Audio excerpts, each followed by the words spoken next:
Captain Jake Morrison sat in the cold metal chair and tried not to look nervous.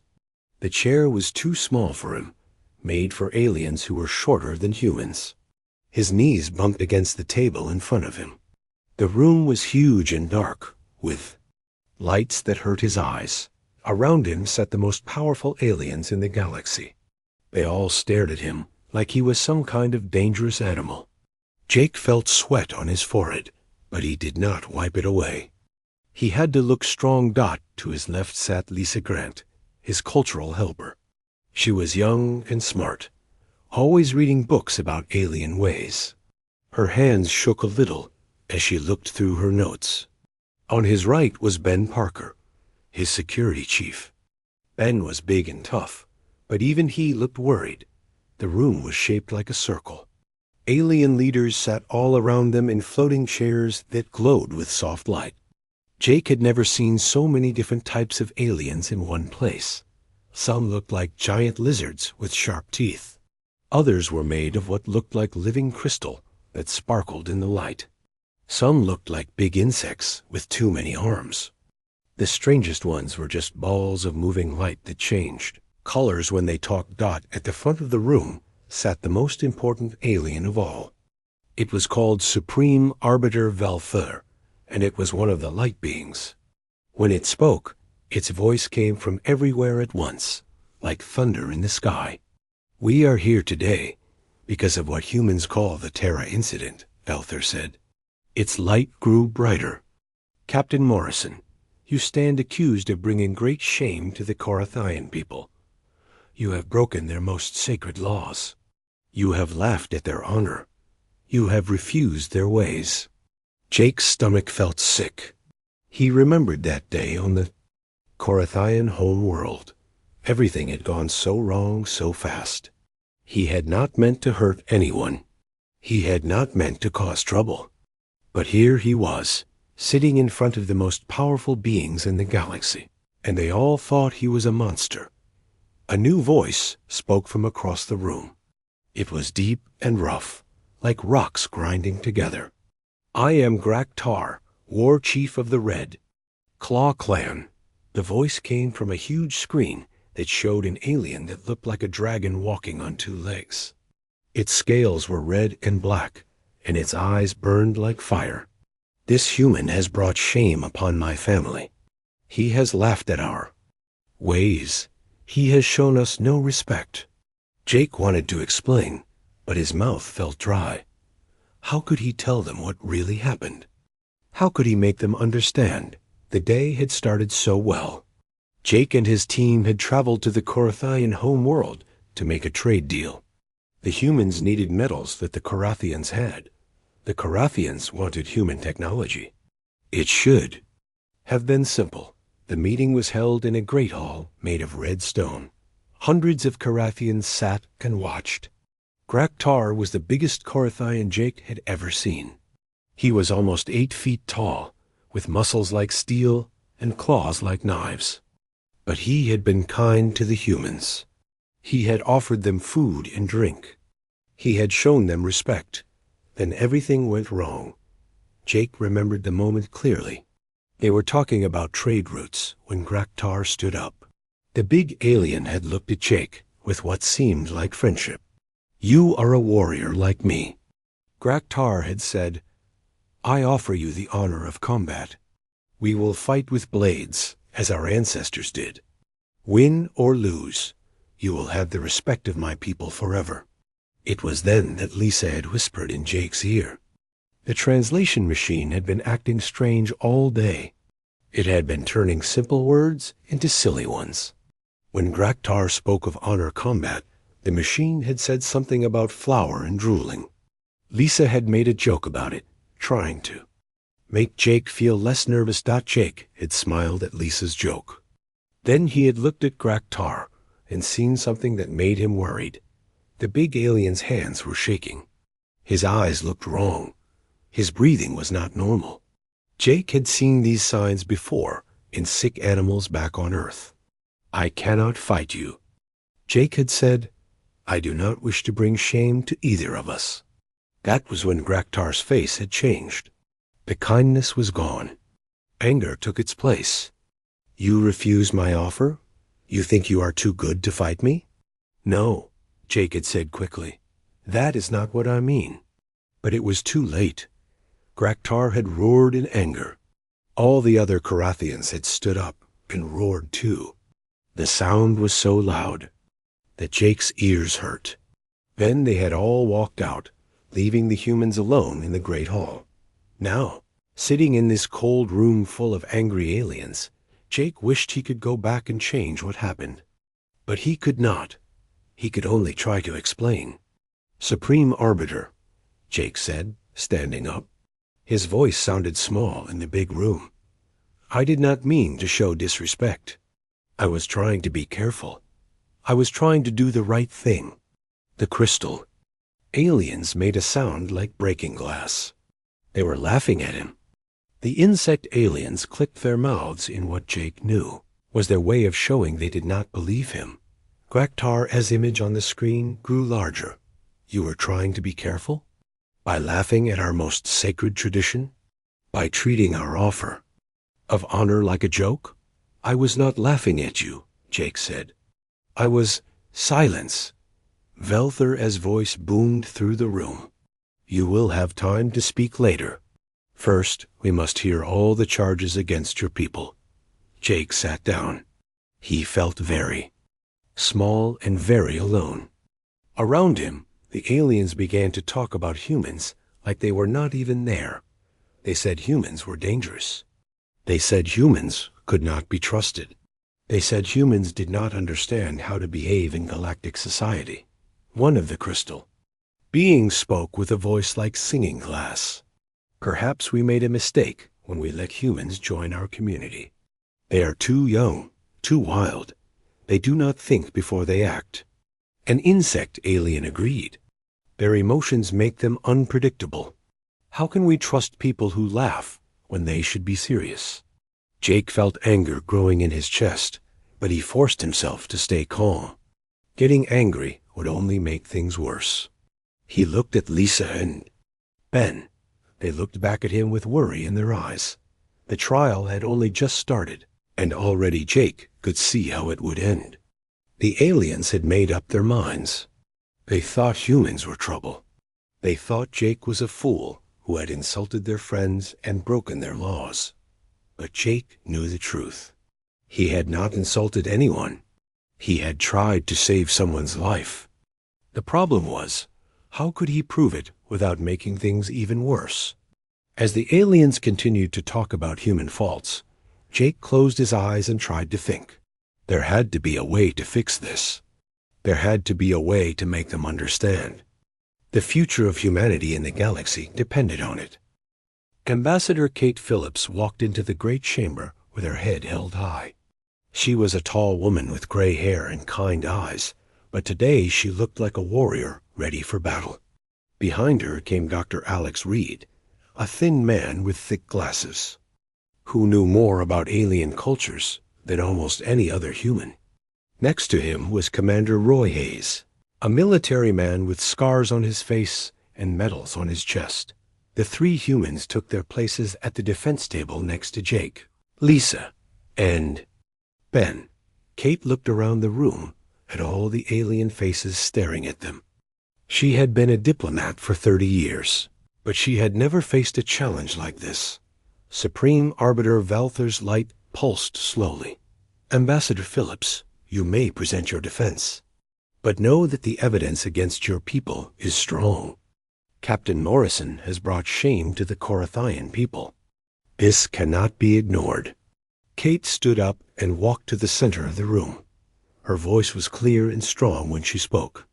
Honored members of the Galactic Council, I thank you for allowing us to speak. What happened on the Corathian home world was indeed unfortunate, but I ask you to listen to our side of the story before you make your judgment. She pressed a button on her small device, and pictures appeared in the air above them. The pictures showed Jake talking with Graktar, both of them looking friendly and relaxed. Captain Morrison has served humanity with honor for 15 years, Kate said. He has visited 47 different worlds. He has made friends with dozens of alien species. Never once has he shown disrespect to any culture or people. The crystal aliens made their glass-breaking laugh again. One of them spoke with a voice like wind chimes. Then why did he laugh at Graktar's sacred offer? Why did he refuse to fight like a coward? Dr. Reed stood up next. He was nervous, but his voice was steady. If I may explain, honored ones. Human. Laughter is not always a sign of disrespect. In fact, it usually means something very different. He pressed his own button, and new pictures appeared. These showed humans in different situations, some laughing with friends, some laughing when they were nervous, some laughing when they were surprised. You see, Dr. Reed continued, humans laugh for many reasons. We laugh when we are happy. We laugh when we are nervous. We laugh when we are confused. We even laugh when we are trying to be friendly. Captain Morrison was not laughing at war. Chief Graktar. He was laughing because he was nervous and trying to be polite. The insect aliens clicked their mouths loudly. Their leader, a creature with 6 arms and compound eyes, spoke in a buzzing voice. This makes no sense. If you are nervous, why do you not show proper fear? If you want to be polite, why do you not accept the offer of honor? Commander Hayes stepped forward. He looked like a man who had seen many battles. Because Captain Morrison is a good man who thinks about others before himself. Look at his record. New pictures appeared in the air. They showed Jake helping alien children who were lost. They showed him sharing food with hungry aliens on a space station. They showed him learning alien languages and customs so he could show proper respect. This man has risked his life to save aliens he had never met, Hayes said. He has given his own food to alien families who are starving. He has learned to speak 17 different alien languages. Does this sound like a man who would laugh at someone's sacred traditions? Graktar's image on the big screen grew brighter. The war chief's eyes burned with anger. Pretty words, he growled. But I was there. I saw what happened. He looked at me and laughed. Then he refused my offer, like it was nothing. Like I was nothing. Kate walked closer to the screen. War Chief Graktar, I know you are angry. I know you feel insulted, but please try to understand. Captain Morrison meant no harm. In human culture, refusing a fight can sometimes show more respect than accepting it. How? Graktar demanded. How does running away show respect? Dr. Reed adjusted his glasses and spoke carefully. In human history, our greatest warriors were often those who knew when not to fight. We have a saying, the best warrior is one who wins without fighting. Captain Morrison may have seen that a fight between you would serve no good purpose. The crystal aliens sang their disagreement. This is foolish thinking. Honor must be defended. Strength must be proven. How can anyone respect a warrior who will not fight? The room filled with noise as different aliens began arguing with each other. Some agreed with the crystals. Others seemed confused by the human explanations. The light beings pulsed in patterns that meant they were thinking hard. Velthur's voice boomed over all the other sounds. Silence. The room became quiet. Instantly. Dr. Reed, you say humans laugh when nervous. You say refusing to fight can show respect. But explain this. Why did Captain Morrison laugh at that exact moment? What made him nervous right then? Dr. Reed looked at Jake, who nodded. Captain Morrison has told me that their translation device was having problems that day. It was turning serious words into silly ones. His cultural attach, Miss Grant, had made a quiet joke about this problem. Captain Morrison was not laughing at War Chief Graktar. He was laughing at the broken machine. Lisa stood up, her face red with embarrassment. It is true. I made a foolish joke. The translator said something about flour and drooling instead of honor and dueling. I whispered to Captain Morrison about it. I thought it might help him relax. I never meant to cause trouble. The aliens began talking again, but now they sounded more confused than angry.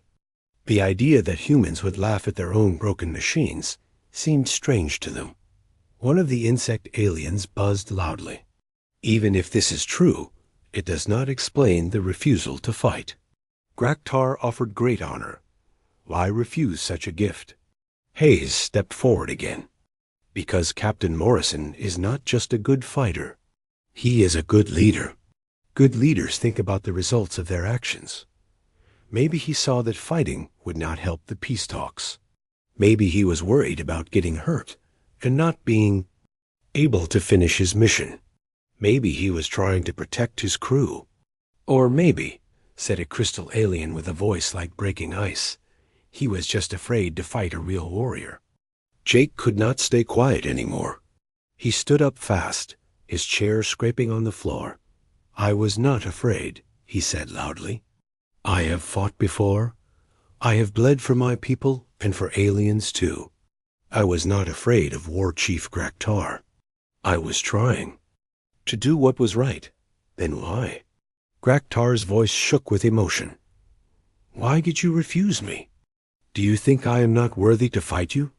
Do you think I am weak? Jake looked at the screen, showing the big warrior alien. He wanted to tell the truth, but he knew it might make things worse. How could he explain what he had really seen? How? Could he tell Graktar that he had looked sick without insulting him even more? Kate put her hand on Jake's shoulder. Captain Morrison was trying to be careful. He was thinking about the bigger picture. Sometimes the bravest thing a person can do is say no to a fight. The room was quiet for a long moment. Then Velther spoke again. These explanations are interesting, but they do not change what happened. Graktar was insulted. His people were shamed. The Korathian clans are talking about declaring humans a dishonored species. If this happens, you will be banned from half the galaxy's trade routes. Your people will suffer. Kate felt cold fear in her stomach. This was worse than she had thought. If the Korathians declared humans dishonored, other alien species might do the same. Earth could be cut off from the galaxy forever. Supreme Arbiter, she said quietly, what would it take to fix this problem? What can we do to restore honor to the Korathian people? Graktar answered before Velther could speak. There is only one way. Captain Morrison must come to our home world. He must face me in combat. Win or lose, honor will be restored. But if he refuses again, the shame will be permanent. Jake felt his heart beating fast. He looked at his friends and colleagues. They all looked worried and scared. The whole future of humanity in the galaxy might depend on what he said next. But as he looked at Graktar's image on the screen, he saw those same signs that had worried him before. The shaking hands, the strange look in the eyes, the breathing. That was not quite right. If he fought Graktar now, someone might die. And Jake was not sure it would be him. Dr. Amy Stone sat in her small room on the space station, staring at her computer screen. She was a cultural anthropologist, someone who studied how different people lived and acted. For the past 3 days, she had been watching the video of what happened on the Korathian home world over and over again. Something was wrong. Something did not make sense. Amy had studied human behavior for 20 years. She knew how people acted when they were scared, angry, happy, or nervous. She had watched Jake Morrison in dozens of videos from his other missions. She knew how he usually behaved. But in this video, something was different. Amy paused the video. At the exact moment when Jake had started to smile, she looked at his face carefully. His eyes were not looking at Graktar. They were looking down at the war chief's hands. Then his eyes moved up to Graktar's face, and suddenly Jake looked. Worried. Very worried. Amy backed up the video and watched it again. This time she focused on Graktar instead of Jake. The big alien warrior was standing tall and proud, but something was not right about the way he moved. His hands shook just a little bit. His breathing seemed too fast. When he spoke, his voice was strong, but Amy could see tiny drops of sweat on his scales. Amy had studied Korathian culture for 5 years. She knew their biology, their customs, their ways of showing emotion. What she was seeing in this video looked like the signs of a Korathian illness called bone fire fever. She grabbed her medical books and started reading. Bone fire fever was rare but serious. It affected the Korathian nervous system and made them weak and shaky. Most importantly, it made fighting very dangerous. A Korathian with bone fire fever could die if they pushed their body too hard in combat. Amy felt her heart start beating faster. If Graktar had been sick during that meeting, then Jake had not refused the fight out of cowardice or disrespect. He had refused it to save Graktar's life, but she needed to be sure. Amy walked quickly through the corridors of the space station until she found the medical bay. Dr. Lisa Chun, the station's chief medical officer, was reading reports at her desk. "Lisa," Amy said, trying to keep her voice calm, "I need to see the medical scans from the diplomatic mission to the Korathian home world." Dr. Chun looked up with surprise. "Those are private medical records, Amy. I can't just—" "Please, Amy," interrupted. "It's important. I think I know why Captain Morrison really refused to fight Graktar." Dr. Chun stared at Amy for a long moment, then sighed. "All right, but this stays between us until we know what we're dealing with." She pulled up the medical files on her computer. Every diplomatic mission included basic health scans of all participants, both human and alien. It was a safety requirement in case someone got sick or hurt. Amy looked at the scan results from Graktar. Her heart sank. There it was, clear as day. The blood chemistry was wrong. The nerve activity was irregular. All the signs pointed to bone fire fever. "Oh no," Dr. Chun whispered, looking at the same data. "If he was this sick, and if he had fought ... he could have died," Amy finished. "His heart could have stopped from the stress." Amy printed out the medical data and ran back to her room. She needed to talk to Jake right away. If her theory was correct, then everything the Galactic Council thought they knew about the Terra incident was wrong. She found Jake sitting alone in the human quarters, staring out the window at the stars. He looked tired and sad. "Jake," Amy said, sitting down next to him, "I need you to tell me exactly what happened when Graktar challenged you. Every detail you can remember." Jake sighed. "I've told the story 100 times, Amy. No one believes." "Me. Try me," Amy said gently. "What did you see? What made you refuse the fight?" Jake was quiet for a moment. Then he started talking, slowly at first, and faster as the memories came back. "Graktar was being so kind to us," he said. "He showed us around his city, introduced us to his family, shared food with us. When he offered the honor duel, I could see he meant it as a gift.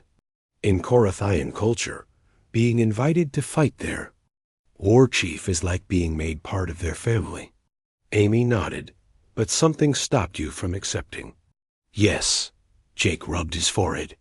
"When I looked at him, really looked at him, I could see something was wrong. His hands were shaking, but he was trying to hide it. His breathing was too fast. His eyes looked ... strange, unfocused. Did you think he was sick?" Jake nodded. "I've seen those signs before, in animals back on Earth. When I was a kid, I worked on my grandfather's farm. I learned to spot when an animal was sick, but trying to hide it. Predators do that. They don't want to show weakness." Amy felt excitement building in her chest. "So you refused the fight because you thought Graktar was ill?" "I couldn't be sure," Jake said. "But if I was right, and if we fought, The stress might have killed him. I couldn't take that risk. But I also couldn't tell him I thought he was sick. That would have been even more insulting than refusing the fight. Amy showed Jake the medical data she had printed. You were right. Graktar had bone fire fever. Look at these numbers. If you had fought him, the stress on his system could have caused heart failure. Jake stared at the papers. So I did the right thing? You saved his life, Amy said. But now we have a problem. Do we tell the Galactic Council about this? It would prove you were not being disrespectful. But it would also reveal that Graktar was hiding an illness from his own people. Jake stood up and walked to the window. In Korathian culture, showing weakness is worse than death. If his people found out he was sick during that meeting, he would lose all respect. His clan might even throw him out. But if we don't tell them, you'll be blamed for starting a diplomatic crisis. Humans might be banned from half the galaxy. Jake was quiet for a long time. Outside the window, alien ships moved between the stars like fireflies in the night. There has to be another way, he said finally. Some way to fix this without destroying Graktar's honor. Amy thought about all the alien cultures she had studied. Most of them were very different from humans, but they all had one thing in common. They valued strength and honor above almost everything else. The idea of admitting weakness or asking for forgiveness was alien to them. But humans were different. Humans understood that sometimes the strongest thing you could do was admit you were wrong. Sometimes the most honorable thing was to say you were sorry. Jake, Amy said slowly, what if we don't try to prove you were right? What if we do something else entirely? Like what? Amy smiled. Like something no alien species has ever done in the history of the Galactic Council. Something so unexpected that it might change everything. Jake turned around. What are you talking about? What if we apologize? Jake looked confused. Apologize for what? For saving Graktar's life? No, Amy said. Apologize for hurting his feelings. Apologize for the misunderstanding. Apologize for causing pain, even though we didn't mean to. But that would make us look weak. Amy shook her head. To aliens, maybe. But to humans, apologizing when you've hurt someone takes courage. It takes strength. And maybe, just maybe, it might teach the galaxy something new about what real honor means. Jake stared at her. You want me to apologize to Graktar in front of the entire Galactic Council? I want you to do more than that, Amy said. I want you to show them what human honor really looks like. Not the kind of honor that comes from winning fights, but the kind that comes from caring about others more than yourself. Jake sat back down, thinking hard. It was a crazy idea. No species in galactic history had ever apologized without being forced to. The aliens would think humans were weak and foolish, but maybe that was exactly what the galaxy needed to see. If I do this, Jake said, and it doesn't work, humans will be banned from half the galaxy forever. Our children will pay the price for my choice. Amy put her hand on his shoulder. Jake, you've already proven you're willing to risk everything to do what's right. You refused to fight Graktar because you cared more about his life than your own reputation. Now I'm asking you to risk your reputation again, but this time to save the future of human diplomacy. Jake looked at the medical data again, then at Amy's hopeful face. Outside the window, the stars continued their ancient dance, unaware that the future of an entire species might be decided by one man's choice to say two simple words. I'm sorry. The next morning, Ambassador Kate Phillips stood before the Galactic Council with a decision that could change everything. She had talked with Jake, Amy, and the rest of the human team all night. They had argued, planned, and worried until the early hours. Now, as she looked at the circle of alien faces staring at her, Kate felt more nervous than she had ever felt in her life. Supreme Arbiter Velther's light pulsed slowly. Ambassador Phillips, we are ready to hear your final defense. After this, we will make our judgment about the Terra incident. Kate took a deep breath. Supreme Arbiter, honored members of the Council, I request a private session. I want only the senior leaders of each species to remain.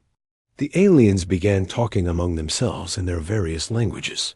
This was unusual. Most galactic trials were public events. The crystal beings sang questions to each other.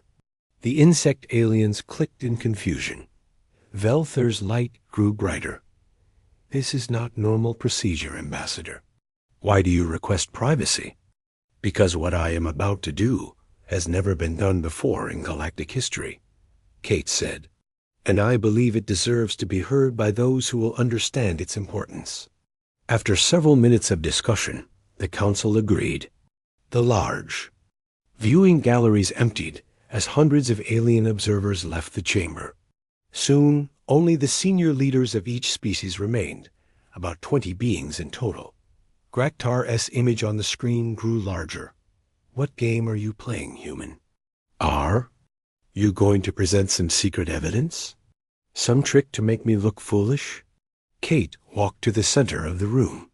Her hands were shaking, but her voice was steady. No, War Chief Graktar. No tricks, no secret evidence. I am here to do something that humans do when they have caused pain to others. She paused and looked around the room at each alien leader. Then she did something that shocked every being present. She apologized. Not a formal diplomatic apology with lawyers and conditions. Not an excuse or explanation. Just simple, honest words from the heart. War Chief Graktar, people of the Korathine clans, I am deeply sorry. Captain Norrison's actions hurt you. They caused you pain and shame.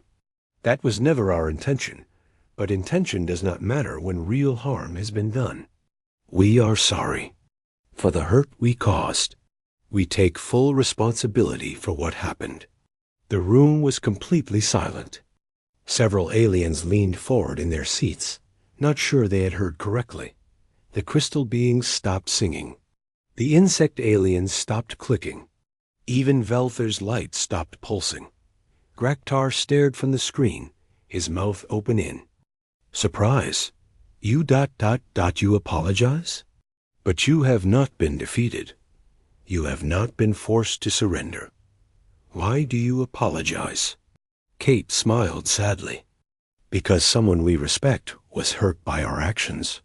In human culture, when we hurt someone, even by accident, we say we are sorry. It is not about winning or losing. It is about caring for others.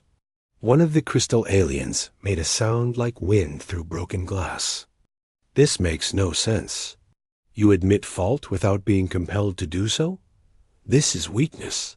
No, Kate said firmly. This is strength. It takes courage to admit when you are wrong. It takes strength to put someone else's feelings before your own. Pride. Captain Jake Morrison stood up from his chair. Every alien eye turned to him. His heart was beating so fast, he thought everyone could hear it, but his voice was calm and clear. War Chief Graktar, Jake said, Ambassador Phillips speaks. For our government, but I want to speak for myself. I am the one who hurt you. I am the one who laughed at the wrong moment and refused your generous offer. I am deeply sorry. Graktar's eyes narrowed. Pretty words, Captain. But words are easy. Actions prove honor. Jake nodded. You are right. That is why I request permission to come to your home world. I want to apologize to you and your clan in person. I want to submit to whatever judgment you think is fair. If you still want to fight me, I will fight. If you want me to face some other test, I will face it. I put myself in your hands. The aliens gasped in shock. Several stood up from their chairs. An insect alien buzzed loudly. He offers himself. As prisoner? This is madness. But Jake was not finished. I do this not because I have to, but because I want to. Because your friendship means more to me than my safety. Because fixing this mistake is more important than my pride. Graktar stared at Jake for a long moment. The big warrior's expression was unreadable. Finally, he spoke, and his voice was very quiet. In all my years as a warrior, no enemy has ever offered to place himself at my mercy without being defeated. First, you would really come to our world? You would really submit to our judgment? Yes, Jake said without hesitation. Even though we could decide to execute you for the insult you gave us? Jake swallowed hard, but his voice stayed steady. Yes. The room erupted in noise as aliens began talking, singing, clicking, and humming all at once. They had never seen anything like this. In galactic civilization, the strong dominated the weak. The winner took from the loser. No one ever volunteered to put themselves at their enemy's mercy. Supreme Arbiter Velther's voice boomed over all. The other sounds. Silence. When the room was quiet, the light being continued. Captain Morrison, what you propose is unprecedented. Are you certain this is what you want to do? I am certain, Jake said. Velther turned to Graktar S. image. War Chief, what is your response to this offer? Graktar was quiet for a very long time. His big hands opened and closed slowly. His eyes never left Jake's face. When he finally spoke, his voice was different than before, softer, more thoughtful. Captain Morrison, he said slowly, I must tell you something. Something I have hidden. From my own people. Jake felt his heart stop. Was Graktar about to reveal his illness? If he did, it would solve everything, but it would also destroy the war chief's honor forever. During our meeting, Graktar continued, I was not at my full strength. I had been ill with a fever that affects my people sometimes. I hid this sickness because a war chief must never show weakness. The other aliens began talking again, but Graktar raised his hand for silence. I offered you the honor duel anyway, because I thought I could hide my weakness through courage, but you refused. At first, I thought you were insulting me. Now, Now I wonder if you saw what I was trying to hide. Jake looked at Kate, who nodded. Slightly. It was time for the full truth. War Chief, Jake said carefully, I did notice that you seemed ... tired. I was worried that fighting might not be good for either of us at that moment. Graktar threw back his head and made a sound that Jake had never heard before. It took him a moment to realize that the big warrior was laughing. You refused my challenge not because you thought I was weak, Graktar said, but because you were. Worried about my health? I was not sure, Jake admitted, but I could not take the risk of hurting you. Graktar looked at Jake with new eyes. So you protected my honor by taking shame upon yourself. You let me think you were afraid, rather than let others know I was sick. The room was completely silent again. Every alien was trying to understand what they were hearing. The concept was so foreign to them that they could barely process it. One of the insect aliens spoke in a confused buzz. You humans protect your enemies? Even when it makes you look bad? Kate answered. We try to protect anyone who needs protection, enemy or friend. It is what we believe. War Chief Graktar stood tall on the screen, but his voice was humble when he spoke. Captain Morrison, honored humans of Earth, I owe you an apology. I judged you without understanding. I let my pride blind me to your true intentions. I am sorry for the pain my accusations have caused you and your people. The silence in the chamber was so complete that Jake could hear his own heartbeat. In 3,000 years of galactic civilization, no one had ever heard a Korathian war. Chief apologized to anyone. Korathians were proud warriors who never admitted fault or showed weakness. But something had changed in Graktar. The big alien's eyes were different now, softer, more thoughtful. For 40 years, Graktar continued. I believe that strength came from never backing down, never admitting error, never showing mercy to those who wronged me. But you humans have shown me a different kind of strength. The strength to say, I was wrong. The strength to care more about healing than about winning. One of the crystal aliens made a sound like singing glass. War Chief Graktar, are you saying that you were mistaken? Graktar looked directly at the crystal being. Yes, I was mistaken about many things. I thought Captain Morrison's refusal to fight showed disrespect. I thought his laughter meant he thought little of our ways. I was wrong about all of it. The insect aliens began clicking rapidly among themselves. Their leader, a creature with 6 arms and compound eyes, stepped forward. This is very confusing to us. If apologizing is a sign of strength, why have we never done it? Why do we always fight until one side wins and the other loses? Ambassador Kate Phillips saw an opportunity. Perhaps, she said carefully, because no one ever taught you that there was another way. Dr. Amy Stone stood up from her seat. If I may, honored council members, I have studied dozens of galactic cultures over the past 5 years.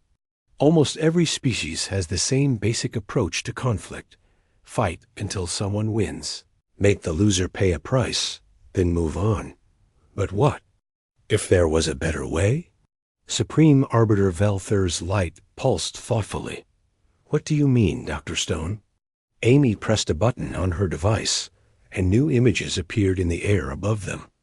These showed different alien species throughout galactic history, some at war, some in trade disputes, some facing diplomatic crises. Look at all these conflicts, Amy said. The Zephyrian-Nilori trade war lasted 200 years. The Crystal. Singers and the Void Dancers have been enemies for 8 centuries. The Korathian-Valdorian border dispute has gone on for 1,000 years. All because no one ever learned how to say, I was wrong, and mean it. A Zephyrian representative, a being made of living crystal, spoke with a voice like wind chimes. The trade war with the Mallory continues because they cheated us. We cannot forgive such dishonor. But the Mallory representative, a large insect-like creature, buzzed in disagreement. We did not cheat. You Zephyrians changed the deal after we had already agreed. We cannot forgive such deception. Amy looked between them. So for 200 years, both your peoples have suffered because neither side can admit they might have made a mistake? The 2 aliens stared at each other, then at Amy. For the first time in centuries, they both looked uncertain. Dr. Alex Reed stood up next to Amy. This is what humans call a pride lock, he said. Both sides are so focused on being right that they cannot see a way to move forward. But there is always a way if both sides are willing to take the first step. Graktar's voice came from the screen, surprising everyone. I understand now. Captain Morrison took the first step when he apologized. Not because he had to, but because he wanted to heal the hurt between us. And when I saw his courage, it gave me the courage to apologize back. The crystal Zephyrian made a sound like breaking glass. But ... But if we apologize to the Mallory, they will think we are weak.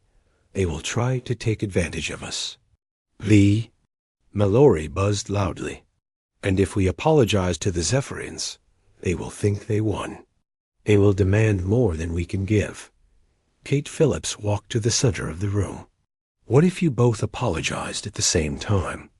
What if you both admitted that the conflict has gone on too long and that both sides have made mistakes?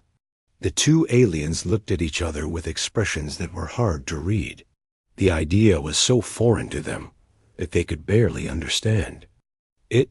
But then something amazing happened. The Zephyrian representative, whose name was Velsung, spoke very quietly. Honored Mallory, perhaps? Perhaps we both could have handled things better 200 years ago. The Mallory representative, called Buzz Click, was silent for a long moment. Then he said, Perhaps Perhaps we were both too proud to see the other's point of view. It was not a full apology yet, but it was a beginning. And in that moment, every being in the chamber understood that they were witnessing something that had never happened before in galactic history. Supreme, Arbiter Velther's light pulsed rapidly. This is ... remarkable. Dr. Stone, are you saying that human methods of conflict resolution could be applied to other galactic disputes? Amy nodded. Not just could be, should be. Think about all the wars, all the trade disputes, all the bitter enemies in our galaxy. How many of them could be resolved if both sides learned how to apologize and forgive? Commander Roy Hayes stepped forward. The humans have a saying. The first one to apologize is the bravest. The first one to forgive is the strongest. The first one to forget is the happiest. The aliens began talking among themselves in their various languages. Some seemed excited by these new ideas. Others seemed confused or frightened. Change was always hard, especially when it challenged everything you had always believed. But Jake Morrison had one more surprise for them. Honored council members, he said, standing up, I would like to make an offer. If you are interested in learning more about human methods of diplomacy, I volunteer to teach them. Not as a way to make humans more important, but as a gift to the galaxy. Velther's light grew very bright. You would share these methods freely, even with species who have been enemies of Earth? Especially with them, Jake said. If these methods can turn enemies into friends, then sharing them is the most important thing we can do. Graktar's voice boomed from the screen. I support this idea. Captain Morrison has already shown me the value of his people's ways. I believe others could benefit as well. More aliens began speaking up. Not all of them agreed. Some still fought. The human methods were weak or foolish, but many were curious. Many were tired of old conflicts that never seemed to end. After several hours of discussion, Supreme Arbiter Velther called for a formal vote. The question was simple. Should the Galactic Council create a new department to study and teach human conflict resolution methods? The vote was not unanimous, but it was clear. 37 species voted yes. Only 8 voted no. And so the Department of Reconciliation was born, with Captain Jake Morrison as its first director. 6 months later, Jake stood in his new office on Nexus Prime, looking out at the stars. On his desk were reports from across the galaxy. The Zephyrian-Nalori trade war had ended after both sides apologized for past mistakes. 3 border disputes had been resolved through mediation instead of warfare. Even some of the oldest enemies in the galaxy were talking about peace negotiations. Knock at his door interrupted his thoughts. Come in, he called. To his surprise, War Chief Graktar walked through the door. Not a hologram this time, but the real alien warrior in person. He was even bigger than he had looked on the screen, but his smile was warm and friendly. Brother Jake, Graktar said, using the Korathian term for clan family, I brought you something. He handed Jake a small metal object. It was a Korathian honor blade, beautifully crafted and engraved with symbols that meant courage, wisdom, and compassion. This belonged to my grandfather, Graktar explained. He was the greatest warrior our clan ever produced. I want you to have it because you have shown me that the greatest victory is not defeating your enemy. It is turning your enemy into your friend. Jake took the blade with reverence. Thank you, brother. This means more to me than you know. Graktar sat down in the chair across from Jake's desk. I have been thinking about that day when we first met, when you refused my challenge. I realize now that you were not just saving my life. You were teaching me something I never knew I needed to learn. What was that? That real strength does not come from never falling down. It comes from being willing to help others up when they fall, even when those others are your enemies. Jake smiled. My grandfather used to tell me something similar. He said the strongest trees are not the ones that never bend in the storm. They are the ones that bend but do not break and help shelter smaller plants around them. The two warriors sat in comfortable silence for a moment, looking out at the stars. Somewhere out there, former enemies were learning to become friends. Wars were ending. Peace was growing. All because one human had been willing to say two simple words, "I'm sorry." And because one alien had been brave enough to say them back, the galaxy would never be the same.